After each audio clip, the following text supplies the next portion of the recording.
One of the biggest grooming scandals in this country has been uncovered, as we've now discovered that over 1,000 young girls have been targeted over the last few years, with the authorities completely ignoring it.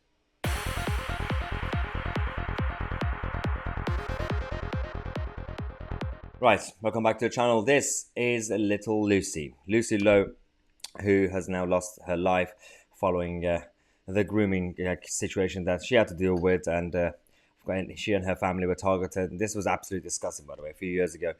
Now we've uncovered, and of course, the whole thing's now been exposed, and it's gold coming out. Telford and Wrecking Council, who have been complicit in this scandal. Over 1,000 girls over the last few years in Telford alone.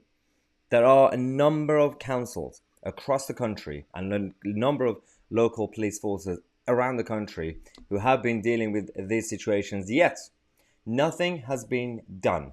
Cover up after cover up after cover up. Now, this grooming scandal is going to get worse if we don't really put a lid on it and completely wipe it out, because we are still seeing, again, a lot of people are not brave enough to say it.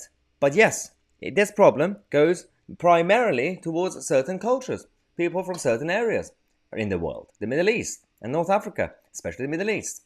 Now, the issue here is that over the last couple of decades, the police forces and the Telford Council officers, they decided not to really go after these guys because they thought it would be insensitive.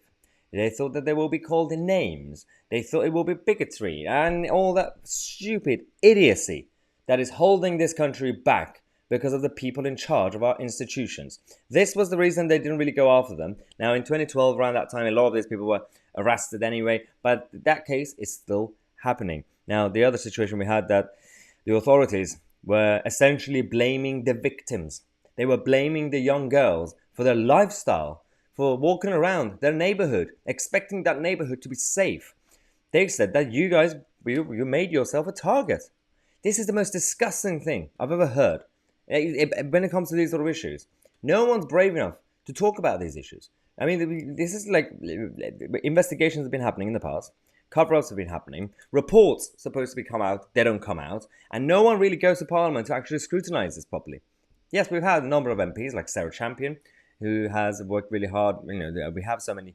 Lucy Allen has been trying to do things, but nothing really gets done. Now, in the middle of all this chaos over the last few decades, we had West Mercia Police Force there who came out and said, well, by the way, in this investigation that's now been revealed, by the way, we had a chat a few years ago, and we decided to actually reduce the number of specialist teams and team members, the staff, who were dealing with these cases. They reduced them to, guess how many numbers? How many people left in the police force and Telford Council dealing with these sort of problems? 0. Got to 0. Because they wanted to save money. It was all for the budget. I mean, I think the priority for the police and the council should be the well-being of the residents and the citizens. That should be the top priority. Yeah, checking people's tweets, that's not a priority. But this should be. Yet, they're not really talking about any of this. And it's absolutely disgusting. Now, we're going to come back and tell you more about the Tory leadership race, but also a number of other crises that is happening around the country. Subscribe to the channel. I'm Tousi, and we are the media.